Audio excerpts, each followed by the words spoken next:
Hello, and welcome to the GoLIVE Health Foundation Health Equity webinar series. Thank you to all of the sponsors of this series. Today's episode is brought to you by our friends at Tegria. We would like to remind you that the Q&A feature is available, so feel free to send in your questions throughout the discussion. And with that, I will turn it over to our moderator who joins us from Tegria, Teresa Demeter. Thank you, everyone, for joining us today. I'm really looking forward to an informative discussion about how cross-sector collaborations and partnerships are helping to improve both access to care and the type and quality of the care. We have three dynamic leaders joining us as panelists today with deep experience serving diverse populations and building partnerships to ensure their communities are getting what they need to thrive.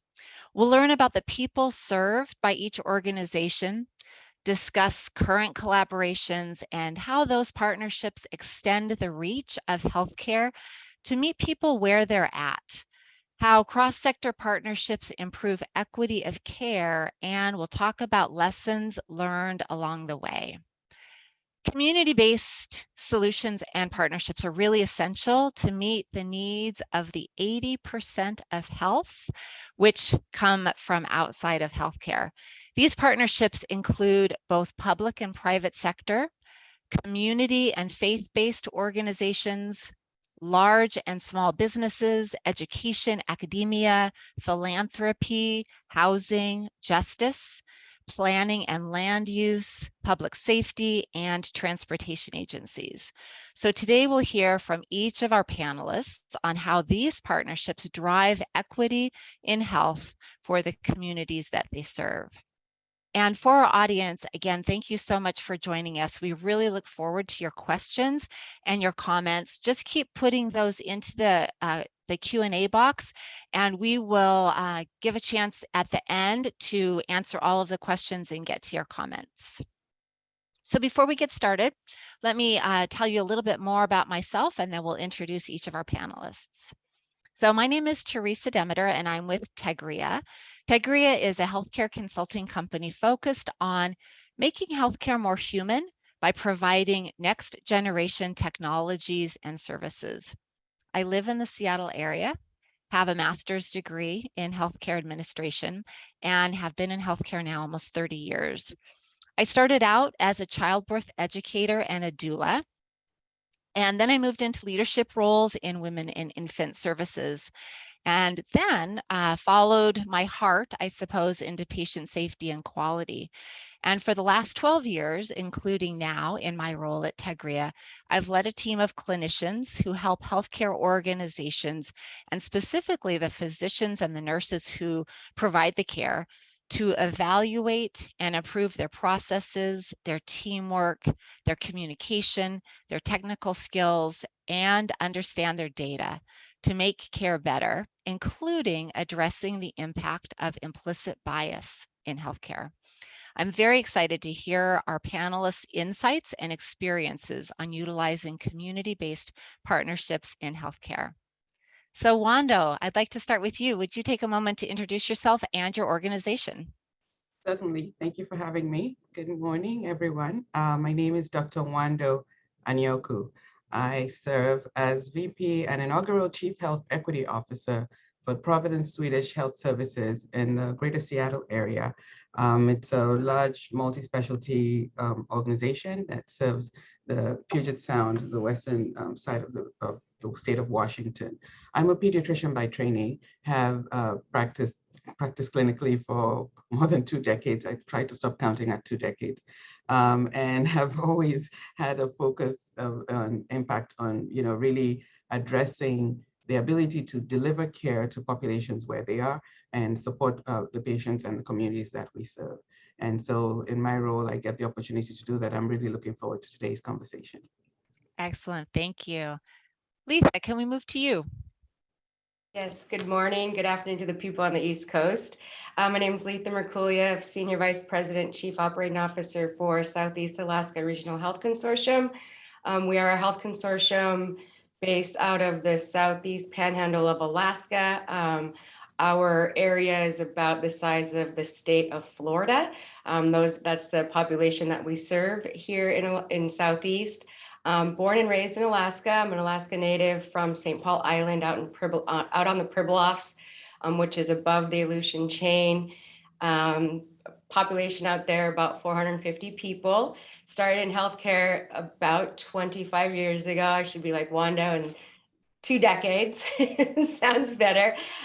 Grew up in tribal health, started at the tertiary center in Anchorage, Alaska Medical Center, which is the referral center for the entire state of Alaska for tribal health, and then moved to Juneau about 7.5 years ago, and been down here and enjoying it, and happy to be here today. Excellent. Thank you. Thank you. And Paulina. Good morning, everyone. My name is Paulina Lopez. I'm very grateful to be here with you all this morning. I am the Executive Director for environmental justice organization here in the South Seattle area, called the Duwamish River Community Coalition. And our mission is elevating those impacted by the Duwamish River pollution and other environmental injustices for a clean and healthy, equitable environment for people. We have been in existence for the past 20 years, and our main mission was at the beginning to be caring for the only river that Seattle has, but it's declared a Superfund site. But now we have expanded our mission, and we also are trying to prioritize our peacekeeping and community capacity and resilience to bringing better, healthy community for the Duwamish Valley, which is an environmental injustice community here in the South Seattle area. I'm originally from Ecuador, but I've been here in the United States for the past 20 years, always working on human rights issues and bringing community capacity to communities like the Duwamish Valley that are being threatened by many environmental justice threats. But I'm very glad to be here, and thanks for having me. Excellent. Thank you so much. We have a really diverse group of panelists, so I think we'll hear some really interesting insights. So I want this to be an informal conversation, so we don't have to be guided only by my questions. As you have questions of each other or comments that maybe that we haven't gotten to yet, please feel free to jump in, because this is really about you having the opportunity to tell your story. And where I'd like to begin, what we're talking about today is utilizing cross-sector collaborations and partnerships to improve equity in healthcare. But I want to make sure that really that our audience understands what that means. Could we start there and have each of you just say a little bit about what that means to you, your work, and your organization? And Paulina, I'd like to start with you on this one. Thank you, Teresa. Of course, having been working with Tegria, of course, and other partners, for example, these past year or so, really have shown the importance of having partners that care about issues that are not necessarily seen in the day-to-day, but that they are living by people in communities like ours in the Duwamish Valley. And just to tell you a little bit more about us, like we in this area, we have been referred as a community with many environmental injustices, because we have been disproportionately high environmental health burdens and risk bringing very few environmental benefits to the rest of Seattle that we live here. Majority of the people that live and work here are people of color. So having, people that understand how to uplift the work that we're trying to do and bring in the awareness for having those changes happening, that is not just about the river, that is not just about all these emissions that we're breathing every day for being surrounded by industries, but it's about people's health, but it's about people's self-determination and how to make changes and how to bring turning the curve into addressing those root causes that have been causing so much harm for years time immemorial. So having these other partners that would uplift with resources, with knowledge, with wisdom, and absolutely technical expertise have been including, those uplifting community voices and youth into the part of the changes that we're trying to make. Excellent. And Wanda, what does it mean to you to really utilize these partnerships to extend as a pediatrician or in your role as a leader? What does it mean to you to utilize these partnerships to really extend the ability of your organization to ensure the health of your community? Thanks for the question. And it's really an important level setting point to make, because we talk about health equity as one thing that, this pandemic has certainly shone a spotlight on, and the ability for different people to access healthcare, to experience the healthcare that we deliver as a healthcare system, and have better experience outcomes and just feel the way that we want them to feel. And so I think about the community partnerships as their ability to bridge the intention of the healthcare system with the resources and ability of the population. And so, if you think about people who need to get to healthcare and have transportation issues, who can we partner with to bridge that gap? If you think about, as a pediatrician, taking care of children who have asthma and the kid keeps bouncing back into your clinic, well, can you address the air quality where they live, or the environment, their carpets and unsafe homes that they might live in? How can you partner with an organization to address that? Because that's not necessarily, in fact, it's definitely not within our purview as a healthcare system. But if we don't build those partnerships, then those patients either don't get the care that they need, or they keep bouncing back because they go back to a bad situation. And so you end up with a patient who misses a series of appointments and you label them non-compliant. Well, they'd have no transportation. So can you solve for that? Because if you can solve for that, then they can get to you, and then you can do what it is that your intention is to do. And so that's really the value of these partnerships. And they could be community-based organizations. They could be digital partners who can create, give us apps or digital solutions and platforms that can bridge those gaps. They could be food banks. They could be, philanthropy. One of the big things that we focus on, and hopefully we'll get a chance to talk a bit more about that, is academia. One of the best ways you can improve delivery of health equitably is to have a diversified and inclusive workforce. And if you don't have a pipeline that allows for that,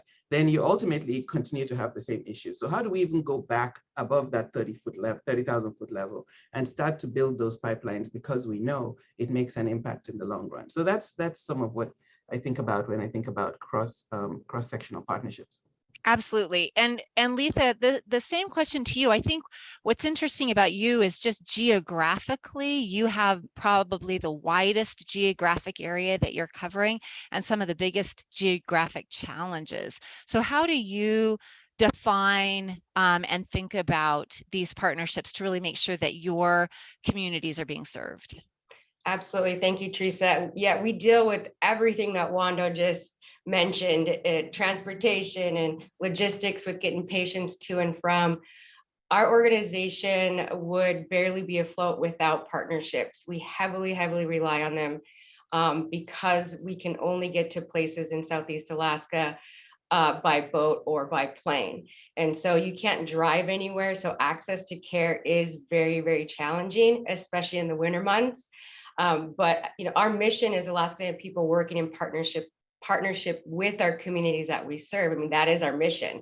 And so really trying to bring care closer to home for our patients. They don't have to travel to Seattle, to Anchorage, to larger populous areas. And so we as Search are trying to be that provider. That sometimes people want us to be the sole provider of everything, right? Education and healthcare and transportation and own your own plane and all of those things. But yeah, I mean, we would not be who we are today without our strong partnerships in Southeast Alaska and, in Seattle with Swedish and in Anchorage and all of the other partners that we have to utilize to get patients access to care. So with such a geographically diverse population with all the challenges that Southeast Alaska brings, how do you identify what people need? How do you identify who are the right people to partner with and what your communities need to thrive? Well, our patients are very vocal. We have many listening posts throughout our consortium and throughout our communities. But it's been a challenge in Alaska forever, right? Because Alaska is, you have to fly or you have to take a boat to get somewhere. You can't drive. And so And we have very limited partners. I mean, there's only very limited amount of resources in Alaska. You have one airline, Alaska Airlines, that flies into Juneau, Sitka, our larger communities year round.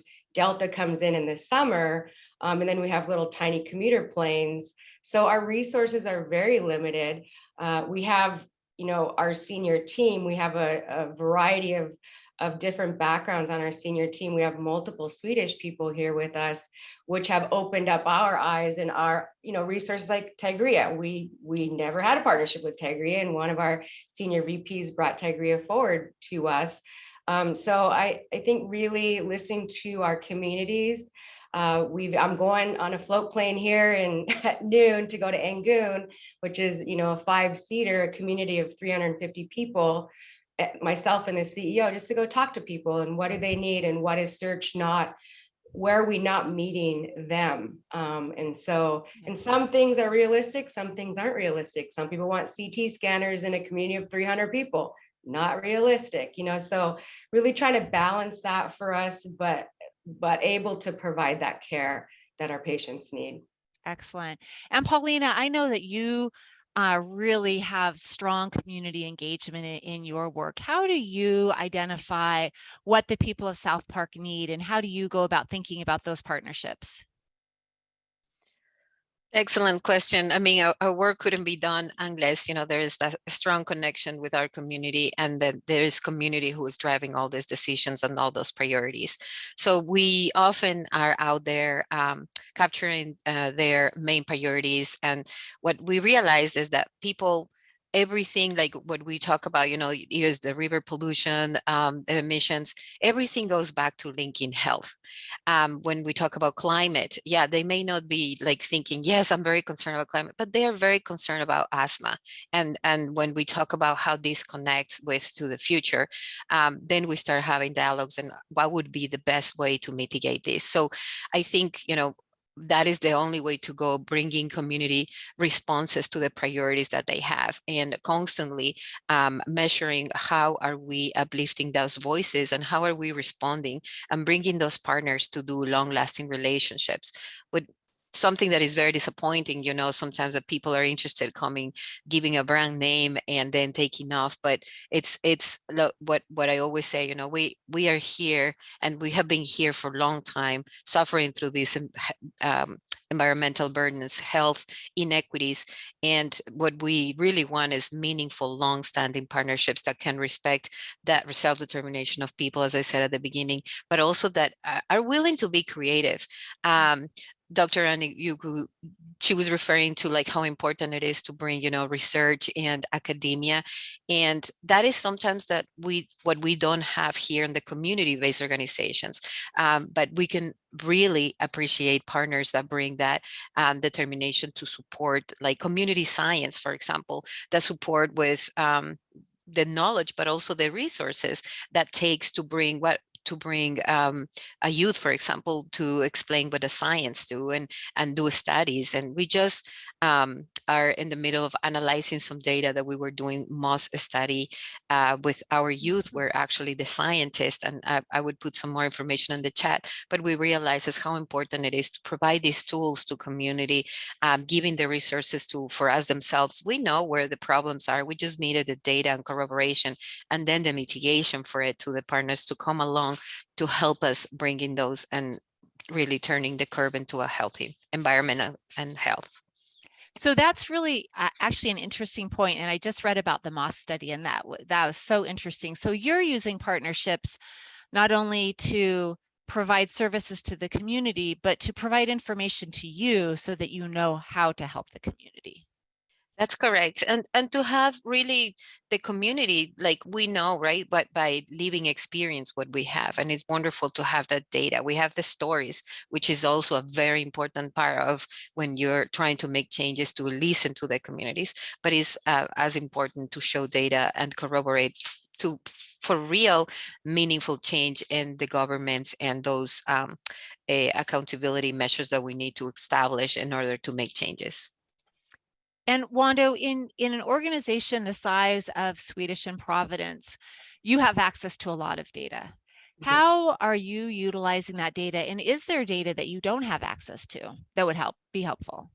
Yes, indeed. And I think, to amplify everything that's already been said, if you're trying to serve a community, you need to talk to the community, right? But, so bringing from the perspective of the health system, we gather data all the time. We have to report data to third-party payers, to regulatory bodies and things like that. And we are constantly charged to assess our performance and our impact with data. And how you address that for the purpose of equitable healthcare is to filter that data and look not just at the global performance, but look at how we are serving specific communities. So we need to understand who we're serving, who is our community, who comes through our doors, who are they, period, like what are their demographics? And then look at the data that we have to collect, that we regularly collect for our performance and processes, and filter it by race, ethnicity, language, and use then in doing so, what rises to the top is areas of opportunity where there are gaps. So if you're in a space like Washington State, where the African-American population is 6%, if you don't pull out that population to look at, you're not going to see any difference in performance in that group, because they'll be swallowed up by the majority. And so the way that we do it is first look at the data that we have and see who, in which areas there is opportunity. And then if we find that there is a gap, for instance, in pregnancy and birth outcomes for African Americans and indigenous populations, then we look for the community partners who can give us connection to those groups and have a conversation, about, hey, this is what we're seeing, what are you seeing, and how can we partner together? And sometimes you need even more partners like philanthropists who can give you the tools that you don't necessarily have in your operating budget to bridge the gap between what you're trying to do and what the community needs. So data from every side is what we use to assess what the opportunities are, who our partners should be, and how we know that the efforts that we're making are actually having impact. Are there, based on the data and some of the things that you just said, are there partnerships that you don't have yet that you feel that you need in order to really meet the needs of those people? I think it's always evolving. So, I'll just give an example. When the COVID vaccine came out, and we were trying to figure out how do we get it to the people who cannot necessarily go online and click refresh and find all these sites for it, right? So we was like, okay, well, who's out there, and who are those people who don't have it, who don't have access? So we have data to do that. And then we went out and we said, okay, it looks like it's in this zip code. And we go out into this zip code, and you can be in the zip code, but might not necessarily get to the right people. So then you have to do a deeper dive and figure out, well, who are the people that we need? And I give you that illustration to show that it's an ever-evolving, iterative process, because the first pass might not give you everything that you need. And then you have to keep going deeper and deeper. So we just started a partnership to address pregnancy and birth outcomes in the greater Seattle area, partnering with our FQHC colleagues, the Federally Qualified Health Centers. And so we say, hey, we know that you have these populations that we want to serve more effectively. What do you need? And then they come to us and say, you know what? You're doing this, but you need a different partnership with the Black Nurses Association. We're like, great, let's go get those people. So it's iterative, and for different concerns and different issues, your partnerships varied and continue to be strengthened. And it's really important to guard those relationships jealously, because these relationships and the work moves at the speed of trust. And if you violate the trust, you're going to have a whole lot of work to rebuild all that effort. So these partnerships, these relationships are really delicate and really, really precious. So that I was going to follow up on that, and this is kind of for anyone to speak to. I think trust is something that healthcare struggles with, and especially for certain populations in our communities, they may have more or less trust in healthcare as an organization, in their providers. What partnerships have you developed, or health advocates have you developed to really build that trust between the people that you're serving in your communities and the healthcare organization? Yeah, I'll let Letha go. I say maybe I could take a stab at that. Trust is very, very important. As you know, we serve all of Southeast. Now, we don't only just serve Alaska Native or American Indian population, but as the world knows, the history with Alaska Native people in Alaska and the federal government and colonizing Alaska and, stripping our cultures in Alaska. We have 229 different tribes in Alaska. And so the relationship now with the government is good, but there are still people like my father, who's 75 years old, who doesn't trust. He thinks this is Indian Health Service. We're no longer Indian Health Service. We compacted that in 1997, and we've had healthcare as a tribal. We own our healthcare now in Alaska. And so trust is huge. And it's all about who you are. I mean, I'd walk around in Alaska Native Medical Center. I'm half Native and half white. And people would look at my badge and they would see my last name. They wouldn't trust me when I'd walk into a patient room. And then they'd see my badge with my name and they'd be like, oh, I went to school with your dad. Or, immediately the trust came. And, it's huge with us. We created what we call patient experience representatives, which I think, Teresa, you call them advocates. Very similar. Here at Search, we have 7 of them, and that's who our patients call and help them navigate our system. And they trust these people. We have these people out in our communities. They travel in our communities. They bring their business cards and they have personal relationships with our people in our communities. And we have a smaller population than people in Seattle. Obviously, it's easier for us to go to like Angoon and talk to probably half the population today. So, but yes, trust is huge for us because of the history with the government and the colonization with Alaska Natives. Yeah, absolutely. And Wanda or Paulina, do you have partnerships or advocates that you've developed that really go into the community in that same way and help build the trust? We absolutely do. We, the issue of trust cannot be overstated really in this body of work. We talk about social determinants of health and how those represent 80% of the factors that influence healthcare. Well, those determinants are baked into a structurally flawed system. And so if you're on the wrong side of the structure, you're constantly swimming upstream. And so those health advocates are really critical to help bridge those gaps. We have a variety of them. We have cultural navigators hired in language based on the communities and the languages that we identified had the biggest risks for chronic disease and COVID. So we have that group. We also have doulas specifically to serve the African American and indigenous populations, because our data showed us that the pregnancy and birth outcomes were the worst in those 2 communities. And so we've had doulas. We have a whole army of them at this point, 28 at the last count, that we work through partnership with different organizations in the community to do outreach to those specific populations and help to come alongside pregnant and birthing people and experience walk them through the pregnancy journey. So we have navigators for the transgender population and the LGBTQI population, because if they need specific healthcare, it's important to have somebody to walk them through those spaces. So there's disparities in all different populations. And so, like I said earlier, we look at data and identify who we're not serving well and try to put advocates in between to help to bridge those gaps. Excellent. And I think it's interesting what we've been talking about so far. A lot of the partnerships are at the individual level, making sure that individuals have that trust, have what they need. So we think about it, meeting each person where they're at, but at some point we also need to think about how do we do this at scale.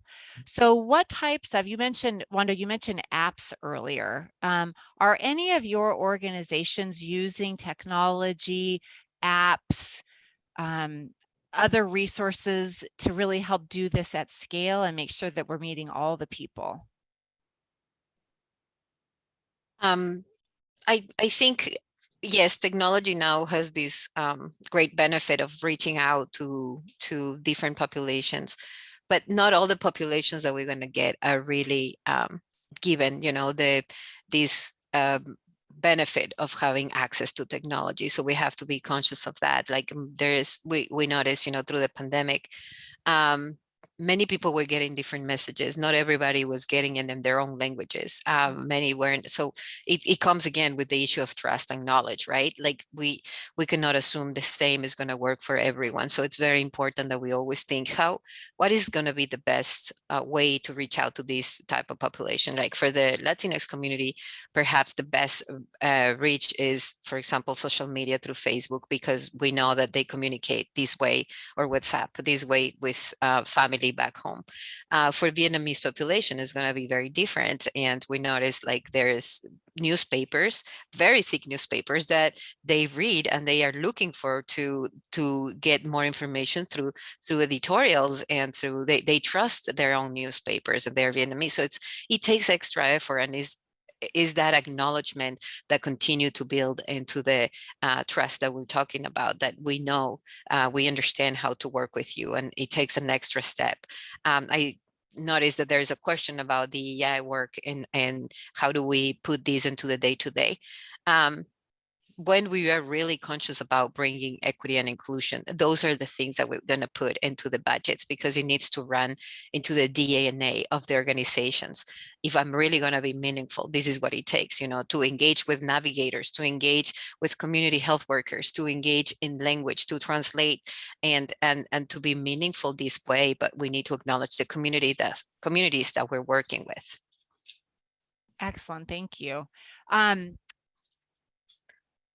Other comments around, Letha, I know that you mentioned some of the technologies that you use to reach out to your communities, but that just basic internet is sometimes a struggle. So how do you manage that? Absolutely. Yeah, I was thinking that when Paulina was talking is, it didn't really dawn on me, I think, until, because for patient satisfaction, we were rolling out Press Ganey when I first arrived here at Search. And I was standing in a community down on Prince of Wales Island, and our response rate was like 3%. And I didn't understand why. I came from a larger health system where Press Ganey was used widely. And I'm in the community, and I'm talking to one of the community members, and they're talking about how internet's like $300 a month. And so people will go outside of our clinics, stand outside, park their car, whatever, because we have Wi-Fi in all of our clinics, right? And access Facebook, and that's where they would check their email or whatever. But internet is very expensive in Alaska. It's getting a little better with fiber, but it's really, when I first arrived at Search, the first 5 years, I visited every community a couple times a year, and we have 27 communities. I was on an airplane a lot, and using the phone and the fax. So we still use fax here. It blows my mind that we still have to use a fax machine, but the internet's just not reliable. And there'll be days where they won't even have internet for days, or phones, or planes going in. So, I mean, our communities can be completely isolated for days. We still use flyers on cork boards outside of grocery stores and post offices. It's still very archaic, I guess you would call it if you're in Seattle, but it's still real life here in Alaska. Absolutely. I've heard that access to the internet is now considered a super determinant of health because it's so important. And I think even in larger cities, there are people that still have those problems. Wando and Paulina, how do you address that with people either not having computers or not being able to access the internet? I think the way to address it is to be really cognizant of it, so that you don't set up an intervention that worsens a digital divide. There is value in partnering with our tech partners. We are in Seattle, the home of Amazon and Microsoft. We don't really have a choice. Technology is our ecosystem here. But if you go about it like a blunt instrument, you're just going to put, then you have all these people who can't access Wi-Fi. But some ways that technology can be helpful is as a tool in the hand of the health advocates, right? So maybe it allows them to document, to share information, to close the loop with referral sources in a way that they would have had to do by pen and paper, right? So you just have to be aware that everybody doesn't have access to the internet. So don't put like we talked about the vaccine access initially in Washington State, the resource was, oh, here's this link, click here and sign up for vaccine. Well, great. If you don't have a teenager like I do at home who could do it for you, you're already, in a world of hurt. So so you can't do blunt instrument interventions trying to serve communities, but there are ways that you can bridge gaps. You can use technology to scale your impact and your resources. So, but it requires intentional conversation and really paying attention to what it is that you're trying to do, so that in partnership with your technology partners, your health advocates, your community, and your health system, you can actually start to move process forward. And thinking about tomorrow, thinking about things we're not doing yet, about more disruption and innovation, where else do we need to go in terms of utilizing resources and partnerships, organizations outside of healthcare to really drive equity in care? Where do we need to go tomorrow? That's a very important, and I'm very thankful for this question, Teresa. I think it's also the acknowledgement of cumulative health impacts. I don't think we tend to think about all these things when we are addressing some issues and we want to, improve people's health.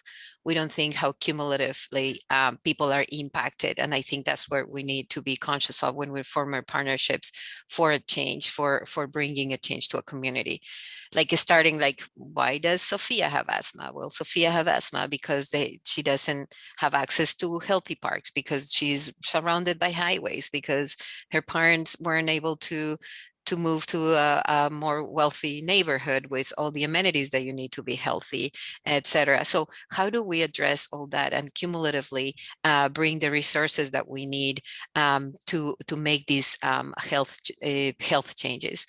When we think about, for example, COVID, it is true, like many of our populations, and I'm talking about the Latinos, have the lowest rates of vaccination at this point. Well, for years, nobody really has been bringing this awareness of health to the community in a way that will make change. And now they are being told, like, yes, we need to vaccinate you in order to be safe for all the other populations. So be cognizant of that. Sometimes there are our actions for not thinking about all these cumulative impacts that we have, because we have to deal with any other urgent needs, and then we're not addressing for the change. So I think thinking about tomorrow is acknowledging first, providing the resources that we need for communities, and bringing that long-lasting relationships. Excellent. And Letha, what is Search thinking about tomorrow? What is needed to care for your communities in tomorrow?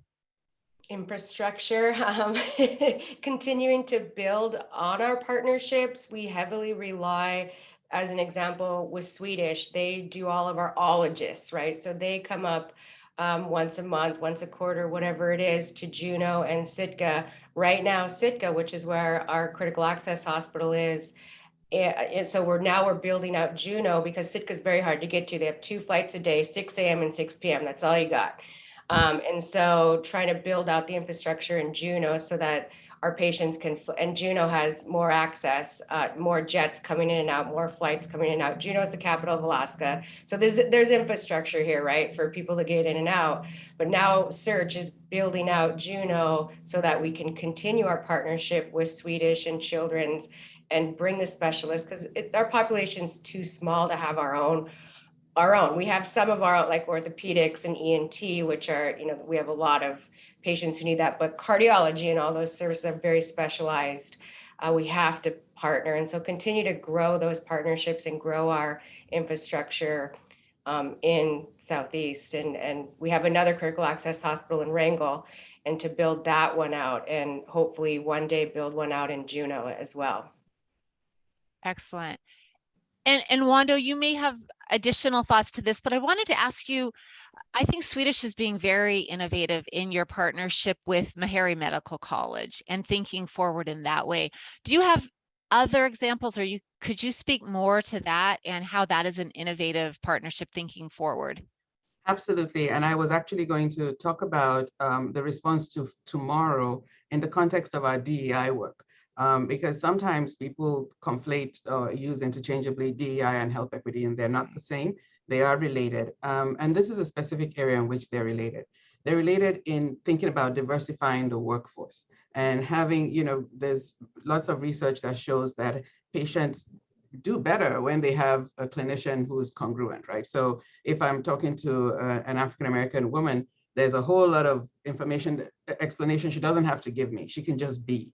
She can just be present and I can take care of her. But with the percentages we have in the population, the odds are that everybody is not going to get a congruent clinician. However, if you have a diversified clinician workforce, then other clinicians get to know, my colleagues know me. And so they start to know what my hair looks like, so different from theirs. So they can, it starts to be normalized in the way that they interact with patients who are of diverse backgrounds. And so Meharry Medical College is a historically Black college in Tennessee that has a mission to produce African-American physicians. They produce the highest percentage of African-American physicians in the country. And so we started a partnership with them by which they send some of their residents to do their rotations in Swedish for 6 weeks at a time. Now, this should not be strange, but it is very, very few of African-American physicians or surgeons in Swedish, or in Seattle, really writ large. And so we bring them in pairs because you don't want to drop an only into a space by themselves, because that would be challenging. And by having them in this space, the idea is that they get familiar with the society, with this community, the community gets familiar with them, and we start to express, build their interest in becoming clinicians here down the road. The other aspect of DEI that we do is the area of supplier diversity. And that's a way in which, as an anchor institution, which most healthcare institutions are, you have opportunity to spend a lot of money through vendors. So being intentional about partnering with vendors of the diverse communities that you're trying to help helps to infuse some of your economic power into that community and help to strengthen them as well. So those are DEI efforts that help to advance the cause of health equity in the long run. And they're areas in which Swedish and Providence Swedish are really focused today. Excellent. So we have about 5 minutes left in our conversation, and then I want to make sure that we get to some really good questions. And I want to invite our audience, if you haven't submitted your question yet, to go ahead and drop that in the Q&A box, and we will look forward to answering your questions. But I wanted to just ask, we've talked a little bit about challenges, but from each of your perspectives, could you give the audience an idea of maybe what challenges you've experienced in developing and building these partnerships, and any advice that you might have in terms of navigating those challenges? I will start with a quick one, and it's the no coming back. Sometimes it's been very disappointing that you show your interest, you are there for the time being, your name is out, and then you don't come back. So I think that's what I meant to say at the beginning, like intentional partnerships demand time, resources, creativity, for sure, and always come back for community in the good times and in the tough times. Paulina, when you're thinking about creating a new partnership, do you address that up front in your conversations with the organization? Yeah, definitely. And actually, I wanted to say, sometimes sometimes to build this trust that it was mentioned at the beginning is not just related to what you do. Like I was looking at Kevin before from Tegria, because to give an example, they have been coming here to show their commitment to the community through cleanups. Is that related to exactly what you do? No. Is that related to why I wanted to do it? No. But this is a way to start getting the word out and start this trust building, and that you care for this community that has so many different social challenges. So is bringing those, and then discovering together what are the main needs, but most importantly, addressing those priorities that community have. Mm-hmm. Excellent. And Letha, challenges that Search has experienced, and any advice you have? I would have to say our biggest challenge in regard to partnerships is that our communities, because the perception that we have deep pockets, that we're a huge corporate organization, that we can come in and save the day, like let Search just do it. Let them come in and do whatever, open a treatment center, whatever it may be in our community. We have to have these partnerships. I mean, we're not going to be successful in our communities. And when I meet with tribes, and give them updates about what we're doing within search and specifically their community, I ask them to, we have to partner. I mean, our providers, our staff, you know, most of them are from the lower 48. They come in, we have a clinic there, but it's all search employees. When I'm talking to the tribes, I'm like, make them feel welcome, make them want to stay here, make them want to live in this community and be a part of the community. I think that's probably the biggest one, is that they feel we have deep pockets and just come in and do it for us, because you have the resources, you guys have the knowledge, you have the education, you've been doing this for a while, but that's not how we operate. We have to partner. And so how do you address that? Do you have any challenges finding partners if they just kind of say search has all the money and all the resources, they don't need us? How do you work around that? Well, our board of directors are appointed. We have 15 communities, 15 board members, and they are all Alaska Native members. You have to be an Alaska Native and a tribal member. They are appointed to our board. We don't select them. The tribe actually selects them at the local level. They do an election. And I would have to say they're our biggest advocate and our liaison between the community and us, corporate organization. But I would say that's probably our best resource, and having them on the ground. They are customer owners. They are there. They're listening to the patients every single day, all the time, in the grocery store, at the post office, wherever. So we heavily rely on our board, and we have a patient experience committee, which is a committee of the full board that I am the executive sponsor of that. And that's where all of these concerns come forward, right, from our board members. And so they really, our board really has a sense of ownership, and they want to see it fixed. And that's what we rely on. Excellent. And Wando, any parting thoughts or also challenges, and any advice on challenges? In today's world, the biggest challenge is financial. And so the health systems are struggling, the communities are struggling, everybody, you know, and everybody swears that everybody else has a ton of dollars, but nobody does right now. And how do you get over that? Really is with communication. And I always say that our communities have wisdom.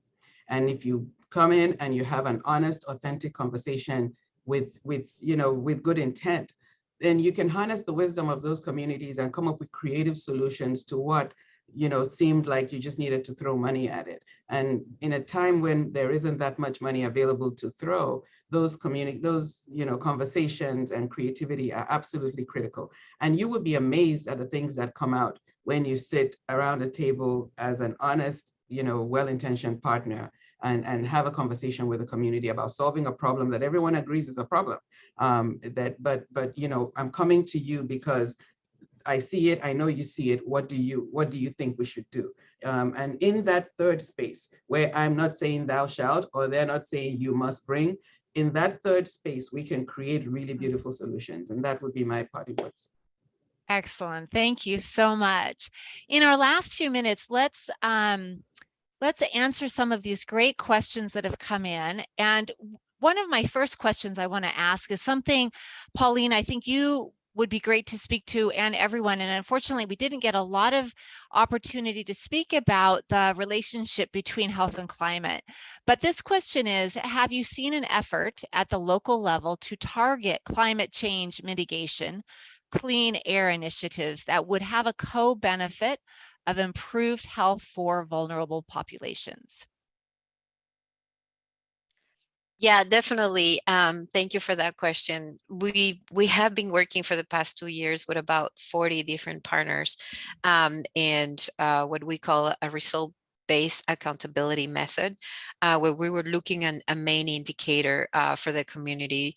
And so coming together with community and with the partners, we identified what we wanted is to lower childhood asthma hospitalization rates, which remain to be the highest in the Duwamish Valley because of all these injustices that I've been mentioning through along.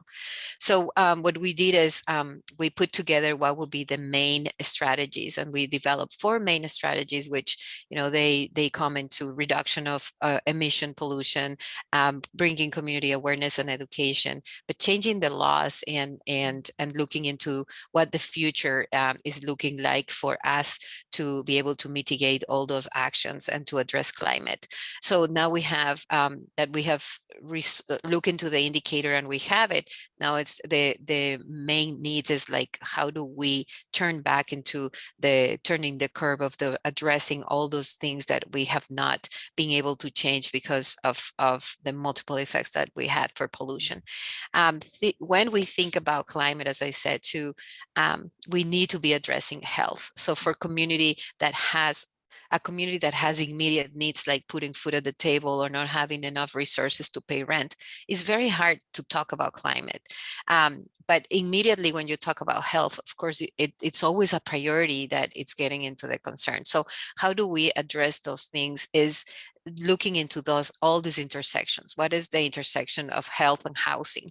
What is the intersection between health and infrastructure? Everything is related to us, and unless we address it together, it's not going to be like, the way that the community wants to make a change. So as far as mitigation, it is going to be mitigation when we think about climate. When I have homes and I have my house not flooding anymore because I'm worried about winter coming and my house is flooding.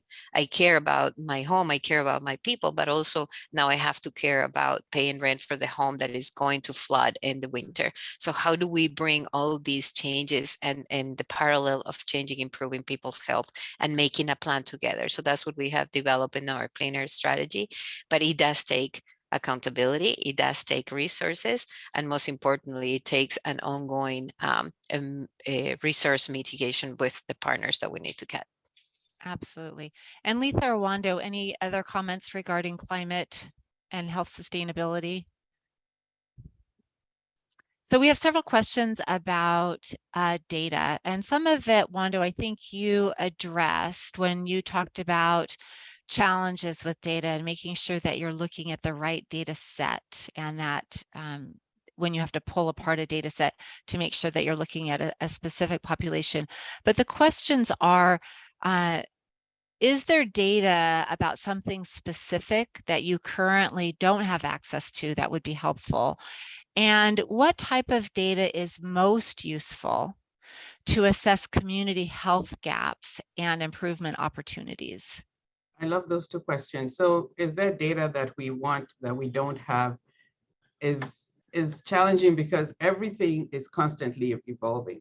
Honestly, it's only in the last few years that the majority of healthcare systems have started to disaggregate their data so that you could understand specific impact by community, by race, ethnicity, language, by different subgroups of patients. So that's a muscle that we're building right now, and we're every day getting better at it. Getting the input, the voice of the community, though, requires not just quantitative, but also qualitative data. So Letha and Paulina talked a lot about the conversations, the focus groups, and talking with the community. The healthcare organizations in this country are required to do what's called a community health needs assessment, which you'd have to do every 3 years. And we just completed a cycle, and that really forces you to look at your community demographics, socioeconomic data, but also then have those conversations that ask the community in which you are located, what do they need from you? How can you be a better partner? And you bring all of that together with the clinical, qualitative, and quantitative data that we have, the patient experience data, and put all that across the table, and from there come up with a strategy to address the needs of your specific community. So it's a pretty robust and wide-ranging look that you have to have at data, but data really is the way to really target the needs of your community. And Letha, any challenges for you in terms of getting the right data? Absolutely. So we just implemented a statewide electronic health record, I want to say within the last 4 or 5 years. And so that is an area of opportunity for all of the state of Alaska, is data and capturing the data, because Alaska Natives were studied for so many years, and so Native people don't want to be a part of a study anymore. And so getting that type of clinical data, through our epidemiology center up in Anchorage, who captures a lot of that, but really having now a statewide electronic health record and a robust one, we're able to now capture data and break it down. And it's just every year it's changing. So it's getting better. It is the area of opportunity for us. Excellent. Oh, go Oh, ahead. sorry. I would just add, as important as data is, I think we have captured enough data and we're ready for action. And community voices are data and community stories. So sometimes we tend to forget about that. They go parallel with actually now doing some actions, and everybody talking about environmental justice now coming from the government and the acknowledgement of it. It's time for action, and it's time to put, the resources where the mouths are into the government. Excellent. And we have time for one last question, and I'll just address one question. How can I get the contact information for each of the speakers today? And I believe Nicole from Health will make sure that that information is available to everyone. So thank you for that question. And our last question that we have time for today is, we've talked a lot about logistics, but I'm curious about the financial side of care. What advice do you have regarding helping folks pay for care? Is there cross-sector opportunities, partnerships that help with the financial side of care?